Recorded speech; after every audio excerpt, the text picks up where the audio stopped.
गायींची कत्तलीसाठी वाहतूक रोखली, महिंद्रा पिकअपसह एक आरोपी अटकेत। गोवंश जातीच्या गायींची कत्तलीसाठी वाहतूक करणाऱ्या इसमाला गुन्हे शाखा युनिट क्रमांक 1 च्या पथकाने सापळा रचून अटक केली। Mahindra Bolero pickup MH15 HH 9560 मधून तीनही जिवंत गायींसह सुमारे 7.75 लाखांचा मुद्देमाल जप्त करण्यात आलाय। माननीय पोलीस आयुक्त संदीप कर्णिक, पोलीस उपायुक्त प्रशांत बच्छाव आणि सहाय्यक पोलीस आयुक्त संदीप मिटके यांनी गोवंश कत्तलीस प्रतिबंध करण्यासाठी सक्त सूचना दिल्यानंतर ही कारवाई करण्यात आली। दिनांक 17 मे रोजी गुन्हे शाखा युनिट क्रमांक 1 चे पोलीस कर्मचारी पेट्रोलिंग करत असताना पोलीस अंमलदार विलास सारोस्कर आणि नितीन जगताप यांना गुप्त माहिती मिळाली। त्यानुसार दसक ब्रिज परिसरात संचयित पिकअप गाडी थांबवून तपासणी केली असता त्यामध्ये 3 गोवंश जातीच्या जिवंत गायी आढळल्या।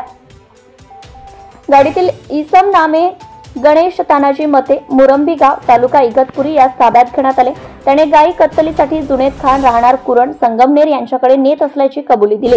या प्रकरणी नाशिक रोड पोलीस ठाण्यात प्राणी संरक्षण अधिनियम 1976 अंतर्गत कलम 5 व 9 नुसार गुन्हा दाखल करण्यात आला आहे।